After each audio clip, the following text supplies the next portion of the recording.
हाय दोस्त, good morning दोस्त। आप लोगों को लेकर आ गए हैं अगली प्रश्नावली 3.21 30 नंबर का क्वेश्चन को हम 2 क्वेश्चन को सॉल्व करके दिखाए थे। तो मेरे चैनल को आशा करते हैं कि पिछले बार बेल आइकन बटन को दबा लिए होंगे नेक्स्ट प्रश्न को देखने के लिए। तो चलिए अगले प्रश्न को हम पढ़ते हैं और सॉल्व करने का कोशिश करते हैं। इससे पहले है कि मेरे चैनल को आप लोग लाइक और सब्सक्राइब कर लें, ठीक है। तो चलिए क्वेश्चन क्या बोलता है उसको समझते हैं। क्वेश्चन बोलता है 2 केजी सेब और 1 केजी अंगूर का मूल्य किसी दिन 160 रुपया था, ठीक है। किसी दिन 2 केजी सेब और 1 केजी अंगूर का मूल्य कितना था? 160 रुपया। 1 महीने बाद, जब 1 महीना बीत गया तब क्या बोलता है? 4 केजी सेब और 2 केजी अंगूर का मूल्य 300 रुपये हो जाता है। तो जाहिर सी बात है हो सकता है बढ़ गया होगा। इस स्थिति में क्या कहता है? बीजगणित तथा ज्यामिति के रूप में व्यक्त करना है, ठीक है। तो जैसे कि पिछला प्रश्न में हम लोग सॉल्व किए थे उसी प्रकार से इसको भी सॉल्व करना है। तो सबसे पहले क्या लिखते हैं हम लोग? हल। तो 2 केजी सेब और 1 केजी अंगूर, संख्या क्या है? केजी में संख्या लिया हुआ है लेकिन मूल्य तो लिखा हुआ नहीं है, तो हम लोग मूल्य को पहले मानेंगे। क्या लिखेंगे? माना। क्या चीज? 1 केजी सेब का मूल्य बराबर 100 रुपया और 1 केजी अंगूर का मूल्य बराबर क्या मानेंगे? y रुपया, ठीक है। तो 1 केजी सेब का मूल्य कितना माने हैं? 100 रुपया। तो यहाँ पर लिखेंगे अब। तो क्या केजी सेब खरीदा था? 2 केजी। तो 2 केजी को कितना करेंगे? 2 केजी जब सेब खरीदा तो इसका मूल्य था 100 रुपया, तो 1 से गुना कर दिए। अब प्लस में क्या चीज साथ में खरीदा? 1 केजी क्या चीज खरीदा? अंगूर। अंगूर का मूल्य क्या है? y रुपया। y से गुना कर दिए बराबर कितना पैसा दिया? 160 रुपया, ठीक है। तो या ऐसे कैसे लिख सकते हैं? 2 एकम 2 1 हो गया, प्लस था प्लस दिए, y एकम y हो गया बराबर कितना हो गया? 160 रुपया। मेरा पहला समीकरण बन गया, ठीक है। उसी प्रकार फिर लिखेंगे। फिर क्या बोलता है? कितना केजी खरीदा? फिर बाद में 4 केजी सेब खरीदा। तो क्या करता है? 4 केजी सेब। सेब का मूल्य कितना है? 100 रुपया। प्लस में 2 केजी क्या चीज खरीदता है? अंगूर खरीदता है। तो 2 गुना अंगूर का मूल्य कितना है? y रुपया माने हैं बराबर कितना पैसा देता है अगला आदमी? 300 रुपया देता है।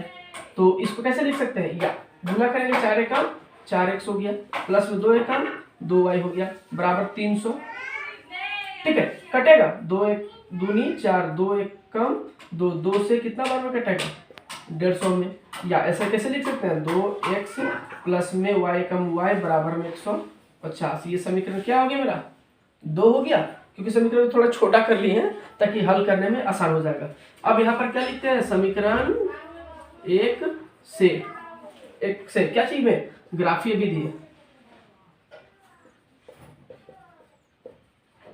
विधि, ठीक है। समीकरण 1 से ग्राफीय विधि जाते हैं तो क्या करते हैं? सबसे पहले कॉलम बनाते हैं। यहाँ x मानते हैं, यहाँ पर क्या मानते हैं? y, ठीक है। तो समीकरण 1 क्या दिया है? 2x प्लस में y बराबर कितना है? 160, ठीक है।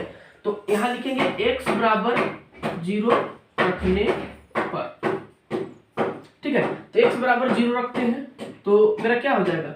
2 गुना में x बराबर 0 प्लस में y बराबर 160, या 2 शून्य शून्य हो गया तो y बराबर कितना आ गया मेरा? 160 आ गया। क्या लिखेंगे? 160, ठीक है। अब लाइनिंग देते हैं क्योंकि स्पेस कम है ना। तो चलिए y बराबर कितना आ गया? 160। अब लिखेंगे क्या चीज? y बराबर 0 रखने पर, ठीक है। तो y बराबर 0 क्या रखते हैं? समीकरण 1 में। समीकरण 1 कितना दिया हुआ है? 2x प्लस में y बराबर 160, ठीक है। या तो 2x के x रहने दिए, प्लस में y का मान कितना रखना है? 0 रखना है बराबर कितना हो गया? 160 हो गया। या 2x को 0 से जोड़ेंगे तो 2x रह जाएगा बराबर में 160 हो गया। अब देखिए 2 से कटेगा, चूंकि ये गुना में था, उधर जाएगा तो भाग में हो जाएगा। तो 2 से कटेगा, 2 से कम 2 और 2 8 16 80, या x बराबर कितना हो गया मेरा? 80 आ गया। तो y बराबर जब 0 रखते हैं तो x बराबर कितना आ गया? 80 आ गया, ठीक है। तो फिर लिखेंगे समीकरण 2 से, ठीक है। समीकरण 2 क्या चीज दिया हुआ उसको लिखेंगे। समीकरण 2 दिया हुआ है 2x प्लस में y बराबर 150, ठीक है। तो ये 150 रहने दिए। अब यहाँ पर क्या लिखते हैं, कॉलम बनाते हैं, आप लोग को भी बताए थे। यहाँ पर x और यहाँ पर क्या मानते हैं, y मान लेते हैं। तो चलिए यहाँ पर लिख रहे हैं x बराबर 0 रखने पर, ठीक है। तो x बराबर 0 रखते हैं इस समीकरण में, कितना आ जाएगा, 2 गुना में x बराबर 0 प्लस में y बराबर 150 हो गया। अब 2 को शून्य से गुना करेंगे तो यह कितना आ जाएगा, y बराबर 150, क्योंकि 2 शून्य शून्य, शून्य को नहीं लिखते हैं, खत्म हो गया।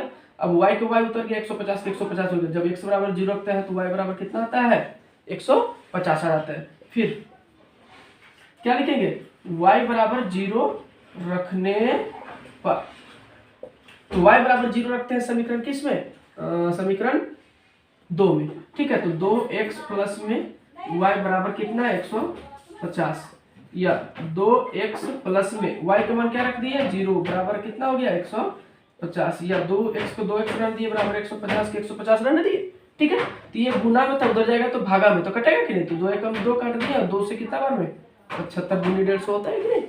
तो या क्या लिख सकते हैं, x बराबर 75, मेरा जब इसमें 0 रखते हैं तो इसके बराबर क्या आता है, 75 आता है। तो अब ये जो ग्राफियल जो आया है उसको हम लोग क्या करेंगे, ग्राफ खींचेंगे, ठीक है। तो ग्राफ कैसे खींचेंगे, यहाँ देखिए।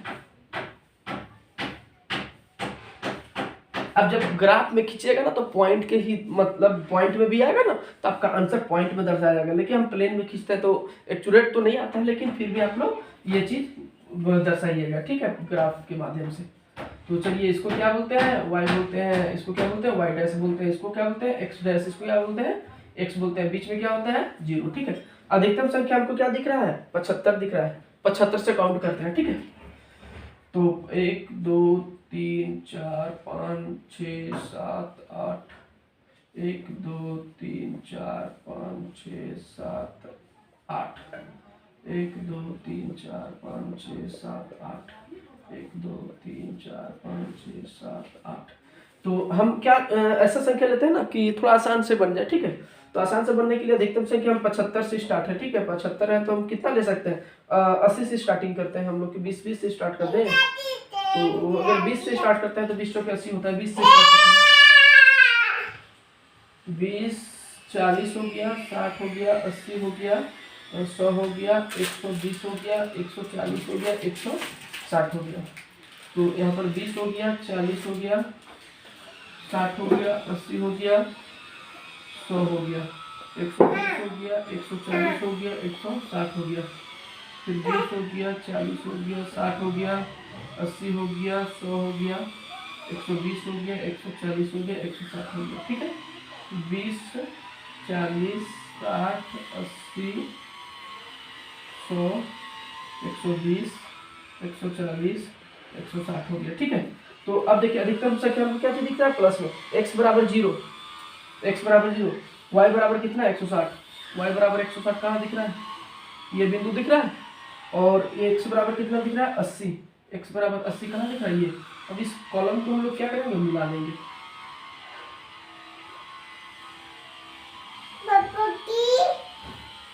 ठीक है, ये मिल गया ना। अब ये समीकरण में आएंगे, x बराबर 0, y बराबर कितना है, y बराबर 150, y बराबर 150 कहाँ जाएगा, ये देखिए ये बीच में जाएगा, ठीक है। उसके बाद क्या दिख रहा है, x बराबर क्या दिख रहा है, y बराबर 0, तो x बराबर क्या है 75 है, तो x बराबर 75 कहाँ जाएगा 80, हो सकता है, बात इस जगह आएगा आपके पास।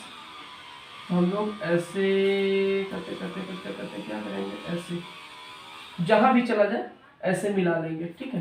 तो इस रेखा को जहां काटेगा, ठीक है, ऊपर से जो मैच करेगा ना इसको dot dot dot dot dot करके मिला लेंगे, ठीक है। तो जहां से मिलेगा तो यहाँ x अक्ष का और यहाँ y अक्ष का जो ग्राफ में दिखेगा ना उसका मान लिख दिया जाएगा, वो आपका क्या हो जाएगा, आंसर हो जाएगा, ठीक है। तो इसमें से ग्राफ अच्छी तरह से खिंचा नहीं पा रहा है, जिसकी वजह से आंसर जो आप लोग को देने में मिस्टेक हो रही है, ठीक ना। तो उसी प्रकार से आपको x और y अक्ष का, इस x का अक्ष का, इस रेखा का x अक्ष का, y अक्ष का, उस समय का x का वर्तमान पैसा जो पहले खरीदा गया था समीकरण में और समीकरण 2 में, उसका अलग अलग मूल्य आएगा। तो इसको ठीक से थोड़ा सा ग्राफ में दर्शाइएगा तो आपको आंसर में आ जाएगा, ठीक है। तो इस क्वेश्चन के लिए इतना ही, आप लोग को तहे दिल से धन्यवाद देते हैं। इससे पहले है कि मेरे चैनल को लाइक कर दे, सब्सक्राइब कर दे, ताकि अगली वीडियो आए तो सबसे पहले आप लोग के पास है। हम लोग अगली नेक्स्ट प्रश्न में मिलेंगे, प्रश्नावली 3.2 में, ठीक है। तो अभी इतना ही, आप लोग को तहे दिल से धन्यवाद।